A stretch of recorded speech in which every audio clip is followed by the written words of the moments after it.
मानो तो मौज है वरना समस्या तो हर रोज है। हर रोज है।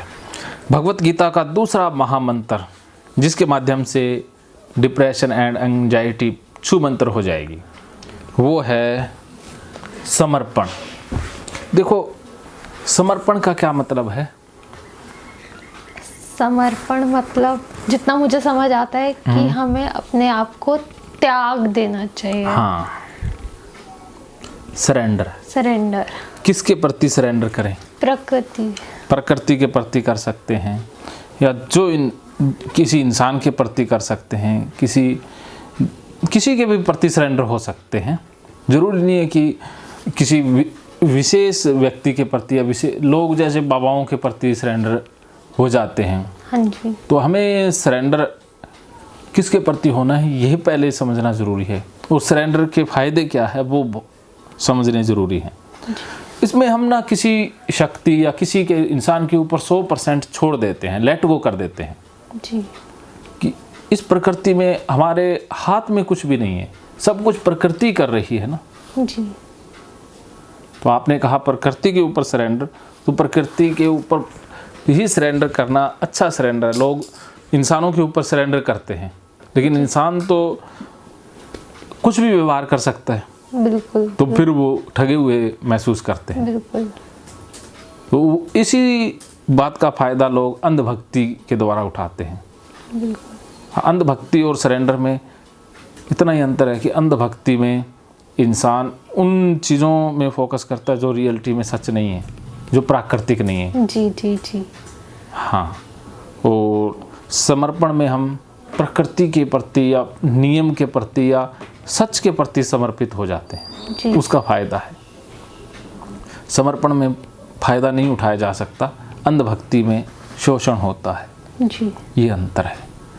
तो जैसे समर्पण में मुख्य यही है कि हम अपना दिमाग नहीं यूज करते, हम छोड़ देते हैं, लेट गो कर देते हैं, तो हम खाली हो जाते हैं, हम मुक्त हो जाते हैं। बहुत सी चीज़ें हमारे हाथ में नहीं है। मैं तो ये कहता हूँ कि कुछ भी हमारे हाथ में नहीं है जी। हम हाथ में लेने की कोशिश करते हैं, यही हमारा सबसे बड़ा रोग है। तो आपको जिन चीज़ों के प्रति गुस्सा है, मलाल है, उनको हमें स्वीकार करके छोड़ देना है, लेट गो कर देना है। दिमाग से छोड़ना है क्योंकि दिमाग ने तो पकड़ा हुआ है ना जी। कहीं ना कहीं वो पकड़े रखता है जी। चीज़ों को छोड़ता नहीं है जी। तो वहाँ से हमें सरेंडर करना है। जी। अब आपसे छूट रहा है तो ठीक है, नहीं छूट रहा तो आप किसी शक्ति, किसी व्यक्ति विशेष पर सरेंडर कर दें जिसके ऊपर आपको 100% विश्वास है, बिलीफ है, तो उस इंसान के अनुसार चलें तो भी कल्याण संभव है। जैसे मीरा ने कृष्ण के प्रति समर्पण कर दिया जी। तो मीरा अमर हो गई। जी। मीरा को अब लोक लाज की कोई चिंता नहीं है जी। वो समर्पित है कृष्ण की भक्ति में। जी। उसको उसके अलावा कुछ दिखाई नहीं देता। जी। तो वो गलियों में भी नाच रही है, राजा की बेटी है, जी। जी। यातनाएं सह रही है जी। क्योंकि वो समर्पण है, उसकी दीवानगी है। जी। समर्पण एक दीवानगी तक पहुंच जाता है जी। जिसमें इंसान टाइम एंड स्पेस से भी बाहर हो जाता है। जी। समर्पण में इंसान समय को भूल ही जाता है, एहसास ही नहीं होता उसे समय का कि कितना बीता क्या। वो एक अलग ही भाव दशा, अलग ही अवस्था में पहुंच जाता है। जी। तो समर्पण किसके प्रति करें ये जानने से पहले कि किसने किसके प्रति किया वो एक बार ओवरव्यू ले लेते हैं। मीरा ने तो कृष्ण के प्रति, ठीक। सचिन ने क्रिकेट के प्रति समर्पण कर दिया। जी। समर्पित है ना क्रिकेट को, उनका जीवन क्रिकेट है और कुछ भी नहीं है। जी। जी। क्रिकेट उनके रोम रोम में बसा है, जी। हर जर्रे जर्रे में क्रिकेट है। जी। तो वो क्रिकेट के बादशाह बन गए। जी। अमिताभ बच्चन एक्टिंग को समर्पित है जी। तो आज बादशाह हैं। हाँ जी। लता समर्पित है गायकी को, लता अमर हो गई। हाँ जी। वैसे लता के जीवन में कोई खुशी नहीं है, कोई शांति नहीं है, डिप्रेशन से पीड़ित ही रही हैं। हाँ जी। वो सुसाइड कभी भी कर सकती थी, मुझे लगता है फेस रीडिंग से कि उसको उसकी गायकी ने जिंदा रखा है। अच्छा। वो जी ही अपनी गायकी के लिए रही थी। अच्छा। बाकी उनके जीवन में बहुत दुख है, तकलीफ़ें हैं, अच्छा मस्ती नहीं है उसके जीवन में, अच्छा बेरंग जिंदगी रही है। अच्छा। लेकिन लता ने अपनी गायकी से हजारों लाखों लोगों के जीवन में रंग जरूर भर दिया। जी जी जी, हाँ जी बिल्कुल। हाँ, तो कोई इंसान किसी के प्रति समर्पित हो जाता है ना, हाँ जी कोई कर्म के प्रति हो जाता है, कोई ज्ञान के प्रति हो जाता है, कोई इंसान के प्रति हो जाता है। हाँ जी तो जो भक्त होते हैं वो किसी न किसी आकृति के प्रति समर्पित ज़्यादा होते हैं, हाँ जी और जो ज्ञानी होते हैं वो ज्ञान के प्रति या नियम के प्रति हो जाते हैं। वो जो कर्म योगी है वो किसी कर्म के प्रति समर्पित होते हैं। हाँ जी छोड़ना हो, उसमें डूब जाओ बस। हाँ जी समर्पण है डूबना, उसी में खो जाओ बस, तो दिमाग खाली हो जाएगा। अपना दिमाग मत लगाओ। और आपको, आपके पास वैसे ये अच्छी चीज़ है कि आप समर्पित जल्दी होती हैं। हाँ जी अब आप समर्पण कर ही दें पूरा। जैसे हम भगवान के प्रति समर्पण करते हैं, हम किसी न किसी के प्रति समर्पण करते ही हैं। हाँ जी लाइफ में कोई हमारा मेंटोर, टीचर, मार्गदर्शक कुछ ना कुछ तो होता ही है। हाँ जी हमारे मन में समर्पण की घटना किसी न किसी के प्रति तो आती ही हाँ है। जी कुछ बुराई के प्रति समर्पित हो जाते हैं तो वो फिर बुरा भी बहुत बड़े स्तर पर करते हैं ना। हाँ जी उन्होंने उसके प्रति सरेंडर कर दिया। हाँ जी कुछ लोगों ने धर्म के प्रति समर्पण कर दिया, हाँ जी तो अब वो धर्म भीरू बन गए, तो अब विपरीत वो चीज़ें बर्दाश्त नहीं कर पाते, हाँ जी वो उनकी कट्टरता आ जाती है, वो उनकी अंधभक्ति आ जाती है। तो अगर समर्पण करना ही है तो मानवता के प्रति हो, मानवता के पुजारियों के प्रति हो, लालची लोगों के प्रति ना हो। हाँ जी क्या समझे? मानवता के प्रति समर्पण करना ठीक है, पर मैं इसमें बोलूँगी कि उनमें भी मतलब अगर अपने गुरुओं के प्रति समर्पण करो तो वो ठीक है, या फिर अपने माँ बाप, रिश्तेदारों के प्रति समर्पण ठीक है। अपने तुम भरोसा नहीं कर सकते, बहुत किसी पे भी समर्पण करना ठीक नहीं है, क्योंकि बहुत लोग लालची भी होते हैं। हाँ, देखो, जिंदा लोगों के प्रति कम समर्पण की आवश्यकता है। जो जा चुके, जिनके आदर्श हैं, उनके प्रति समर्पण ठीक रहता है। जी जी तो रिश्तेदारों के प्रति तो बिल्कुल समर्पण नहीं करना होता। अच्छा हाँ, उनके प्रति समर्पण का कोई फायदा ही नहीं है। जी तो रिश्तेदार जाएं भाड़ में, पहले हमारी खुशी। ठीक हमसे रिश्तेदार हैं, हम रिश्तेदारों से नहीं हैं, जी जी ये याद रखनी है। जी जी जी और हमसे माता पिता हैं, हम माता पिता से नहीं हैं, ये भी कठोर सच्चाई स्वीकार करनी है। क्योंकि प्रकृति है, आपके माता पिता का रोल प्रकृति ने तय किया था कि आपका आना है। जी जी वो आपको लाने के माध्यम मात्र बने हैं। जी जी जी इस दुनिया में वो आपको अपनी मर्जी से नहीं लेकर आए। जी जी जी उनके अंदर इच्छा किसने भेजी, डिजायर किसने भेजी? प्रकृति ने। प्रकृति ने भेजी। तो प्रकृति ने भेजी तो वो प्राकृतिक कार्य हुआ और आपका जन्म हुआ। जी तो उसमें उनका रोल उतना ही है जितना एक माध्यम का होता है, एक निमित्त मात्र का होता है। जी तो सब कुछ तो प्रकृति ने किया है। जी तो माता पिता उसी प्रकृति के ही एक अंश मात्र हैं। जी तो उनके अंश को समर्पित मत करो, विशाल को ही समर्पित कर दो, जी जो पूरी प्रकृति को ही कर दो। जी ठीक है? जी उसकी बनाई हुई आकृति के प्रति क्यों समर्पित हो? जी क्योंकि आकृतियां तो कभी भी बदल सकती हैं। जी क्योंकि आज उसके प्रति समर्पण है, कल को उनको कुछ होना ही होना है, हाँ जी तो फिर हमें परेशानी हो हाँ जाएगी। जी बिल्कुल बिल्कुल। क्योंकि समर्पण 100% नहीं हुआ तो फिर वो कहीं ना कहीं अटैचमेंट रहेगी, तो फिर दुख आ दुख जाता है। आ जाएगा, बहुत दुख आएगा। हाँ, हाँ जी तो आप सोच भी नहीं पाएंगे कि वो नहीं है। हाँ जी तो इसी आगे के झटके से बचाने के लिए उनको भी मुक्त करो समर्पण से। ठीक है वो ठीक। माँ बाप हैं, अच्छी बात है, इज्जत है, अच्छा उन्हीं के द्वारा आए हैं, उन्हीं से जुड़े हुए हैं, बस। हाँ जी हाँ जी, सही कह रहे हो, सही कह रहे हो। क्या समझे? कि अपने माँ बाप से समर्पण नहीं होना, या किसी रिश्तेदार से भी, क्योंकि अटैचमेंट हो जाती है, फिर जब उनकी मुक्ति आती है तब बहुत मुश्किल हो जाएगा। तो उससे अच्छा किसी और से समर्पण हो जाओ। जो गुजर गए हैं उनसे तो हो सकते हैं ना। हाँ, उनसे हो सकते हैं, उनके आदर्शों के प्रति, उनके आदर्शों के प्रति, उनके व्यक्ति विशेष या उनके धर्म से लेना देना नहीं, उनकी शिक्षा से लेना देना है। उन्होंने जो सिखाया हमें। हाँ, उससे उसके प्रति हो सकते हो। जी जैसे मैं गीता के प्रति समर्पित हूँ, जी जी कृष्ण के प्रति। जी जी, मैं भी ज़रूर पढ़ूंगी। हाँ, तो उसमें फिर दिमाग नहीं लगाना। जी जब वो सब कुछ कर ही रही है प्रकृति, तो हमें अपना दिमाग क्यों लगाना। जी जो अच्छा बुरा, हमें तो अपना कर्म करना है बस। जी फल की चिंता करने की ज़रूरत है।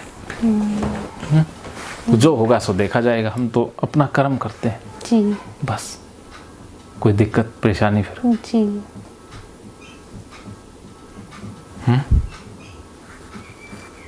क्या समझे? समझ गए कि आप गीता के प्रति समर्पित हैं और गीता से तो हमें इतना सारा ज्ञान मिलता है। तो मैंने भी सोच लिया है कि मैं ऑलरेडी समर्पित हूँ अपने। मेरे नाना गुजर गए थे बहुत साल पहले 2018 में। तो उन्होंने मेरे को बहुत सारी शिक्षा दी है। तो मैं उनके जो भी उन्होंने मेरे को ज़िंदगी के बारे में सिखाया, मैं उनकी शिक्षाओं से समर्पित हूँ। बस अच्छी बात है। तो बस तो उसमें छोड़ देते हैं। हाँ जी। अब दिमाग नहीं लगाएंगे। अब अपना दिमाग इस्तेमाल नहीं करना। सोचने की ज़रूरत ही नहीं। हाँ जी। बस कर्म करते जाओ। आपका कर्म है जॉब में ज्वाइन होना, उसको करना। हाँ जी। अभी जॉब में इतने डूब जाओ कि अपना काम पूरी ईमानदारी से, उसके बाद रिजल्ट की कोई चिंता नहीं है। लोग अच्छा कहें बुरा कहें, कुछ भी हो सकता है। हाँ जी। वो हमें उसका कर्म करते जाना है। हाँ। बस अच्छा कर्म करना है। हाँ, बस अपनी तरफ से 100% कर्म। हाँ जी। उसके बाद रिजल्ट की नो उम्मीद। हाँ जी। क्योंकि इस दुनिया में बुद्ध को भी गालियाँ देते हैं, हाँ जी। कृष्ण को भी गालियाँ देते हाँ हैं। जी। तो कोई दुनिया अच्छा कहेगी ये कभी नहीं हो सकता। हाँ जी। इसलिए आप अपना कर्म करते जाओ जिसमें आपको आनंद है, जी। जिसमें आप डूब सकते हो। बस नो उम्मीद, नो अपेक्षा भी लोग आपका नाम लेंगे। लोग तो घर से भी निकाल देंगे धक्के मार के। जी। लोग तो बदनामी देंगे। तो क्या हम अपना कर्म छोड़ देंगे? जी जी जी। कम से कम जॉब के ऊपर आपको मिसिज जो मिस्टर हैं वो डांटते ही हैं, मारते तो नहीं है ना। नहीं नहीं। लोगों का क्या भरोसा, मार भी दें। जी जी। जहर तो नहीं पिलाते। नहीं। लोगों का कोई भरोसा है? कुछ भी हो सकता है। जी अच्छे है ना? जी जी। अपनी सैलरी तो नहीं अपने अकाउंट में डलवाते। नहीं नहीं नहीं सर। लोगों को किसी का कोई भरोसा है? नहीं। कुछ भी हो सकता है। जी सर। तो इसलिए उनको लेट गो जी सर। और अपने कर्म पर फोकस करना। गीता में एक श्लोक भी है, मेरे को ढंग से याद नहीं है। कर्मण्येवाधिकारस्ते माँ कदे। हाँ, जो भी कि कर्म करने पर तेरा अधिकार है, उसके फल पर कदापि नहीं। इसी प्रकार हमारा अधिकार ही कर्म के ऊपर है ना।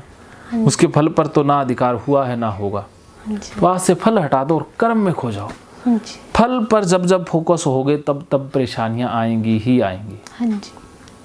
क्योंकि फल मिल गया तो अहंकार बढ़ेगा, नहीं मिला तो दुख बढ़ेगा। हाँ जी। डिप्रेशन हमें इसी कारण से होता है कि हमें फल नहीं मिला। आपका किसी लड़के से प्रेम करने पर अधिकार है। अपने प्रेम आपको अच्छा लग रहा है, बस वो क्या करेगा उसके ऊपर आपका अधिकार है। हाँ जी। तो आपने सोचा कि ये भी अच्छा सलूक करेगा, शादी करेगा, तो हमें दुख हुआ ना, उसने नहीं किया। हाँ जी। क्योंकि उसके ऊपर तो हमारा अधिकार ही नहीं है। हाँ जी। राधा और कृष्ण प्रेम करते हैं, शादी तो वो भी नहीं कर पाए। हाँ जी। हाँ जी। तो क्या उनका प्रेम फिर अधूरा है? बिल्कुल भी नहीं। हाँ, तो इसीलिए प्रेम में मिलना जुलना ये चीज़ें मायने नहीं रखती। हुआ नहीं हुआ, प्रेम प्रेम ही है बस। वो किसी बंधन में नहीं बंधता। जी। जो बांधता है वो प्रेम नहीं है, वो लालच, डर, या प्रेम की शक्ल में कुछ और ही है, जी तो आप भी किसी को बांधोगी नहीं आज के बाद। जी, क्या समझे? बांधना नहीं है किसी हाँ, तो शादी का भी उसमें कोई बंधन नहीं। को। जी अगला कहे शादी नहीं करनी तो अच्छी बात है। जी, कोई एक्सपेक्टेशन नहीं रहा। हाँ, और शादी के बाद वैसे भी प्रेम नहीं रहता, फिर तो लड़ाइयाँ ही शुरू होती हैं। जी सर। हाँ, तो जो हिंदी फिल्में होती है ना, उनमें आधा ही सच दिखाया जाता है। अच्छा। कि प्रेम तक लव स्टोरी अब मिल गई बस खत्म, उसके बाद ही तो असली झमेला शुरू होता है। जी सर। तू मैं खट पट फिर तलाक। किसी हिंदी फिल्म में तलाक तो दिखाया ही नहीं जाता, कि आज मिले और कल को तलाक। तो इसलिए हिंदी फिल्मों ने कचरा कर दिया। जी लोग प्रेम के पीछे भाग रहे हैं। अरे इनको कह रहा हूँ, भाग रहे हो, मिल गया ना जिस दिन, फिर तुम उससे आगे भागोगे। जी सर। लगता नहीं है कि अरे बड़ी उम्मीद से मिल गया तो फिर अब ये उम्मीद करते हैं कि इससे पीछा कब छूटे। जी सर। जी हैं, पहले तो अरदास मन्नतें और व्रत करते हैं किसी को प्राप्त करने के लिए, फिर झमेला हो जाता है तो इससे छुटकारा पाने के लिए मन्नत मांगते हैं। अजीब व गरीब है ना ये इंसान। जी सर, दुनिया अजीब व गरीब है। पहले तो शादी के लिए इतना रिक्वेस्ट, फिर तलाक के लिए। हाँ जी सर। तो इसलिए अच्छा है, शादी करना ना करना वो पर्सनल चॉइस है। वैसे शादी का कोई ज़्यादा औचित्य तो है नहीं, हाँ जी। करोगे तो वो आपकी पर्सनल चॉइस है। हाँ जी। अपने काम से ही मोहब्बत करो बस, जी सर। अपने कर्म से है। जी सर। क्या समझे? कि अपने काम से मोहब्बत करो, किसी से अटैचमेंट, किसी लड़के से, किसी व्यक्ति से अटैचमेंट रखने का कोई फायदा नहीं है। अपने काम पे ध्यान दो और सबसे प्यार से बात करो, और यही है। ठीक है, तो अब आपकी समस्याएं कितनी सॉल्व हुई? सर सारी तो सॉल्व ही हो गई बस। तो अब जो जाते ही जॉब ज्वाइन कर लोगे हाँ जी। और अपना सारा काम कर लोगे, हाँ जी।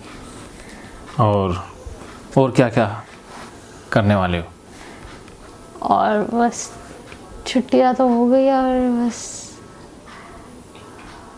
जॉब ज्वाइन करूंगी और मजे करके जॉब ज्वाइन करूंगी। बस मजे, जॉब में मजे करने हैं बस। हाँ, अब थोड़ा आराम से, मतलब पहले प्रेशर होता था ना कि अरे जॉब ज्वाइन करनी है, अब वैसा कोई प्रेशर नहीं है। प्रेशर नहीं, जॉब जाए तो जाए भाड़ में ना, जॉब जाने का भी चिंता नहीं करनी। मैं अपनी तरफ से काम करूंगी बेस्ट। ये भी उम्मीद नहीं करूंगी कि मेरी जॉब बची रहेगी। हाँ जी। कि आज मैंने काम कर दिया बेस्ट, कल जॉब रिजाइनिंग लेटर मिल जाए, कोई बात खुशी खुशी स्वीकार है। स्वीकार। अरे पहले मिल जाता और था। परसों सर तो है ही। हाँ। हिसार तो है ही। हाँ सही बात है। इसलिए जॉब जाने की कभी चिंता मत करना। हाँ जी।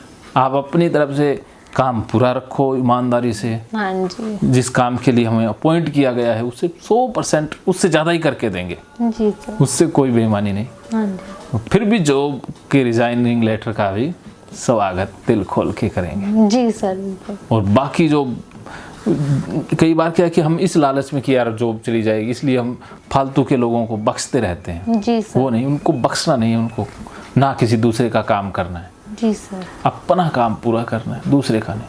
ठीक। दूसरे के लिए अच्छा नहीं बनना है। ठीक। बुरा बन के जरूर रहना है। ठीक है। बुरा बन जाएंगे अच्छी बात है, ठीक है। अच्छे बन के बीमार हो जाएंगे। ठीक है सर। तो अब नाइस सिंड्रोम नहीं अपने ऊपर लेना है। नाइस नहीं हो आप। ठीक है। कह दो मेरे ऊपर लेबल लगे कि मैं बहुत बुरी हूँ, ठीक है। बहुत मतलबी हूँ, स्वार्थी हूँ, जी सर। ये लोग कहें तो समझ लेना कि आप सही लाइन पर हो। जी सर। ऐसे ही करूँगी बिल्कुल। बस ठीक है। जी सर। तो अभी आप कुछ देर रेस्ट कर लो, फिर खाना खाते हैं, फिर हिप्नोसिस का सेशन आएगा। जो बस से घबराहट होती थी ना ऑफिस वाली, उससे घबराहट दूर कर देते हैं। जी सर। ओके ओके, मानो तो मौज है, वरना समस्या तो हर रोज है। हर रोज है। धन्यवाद।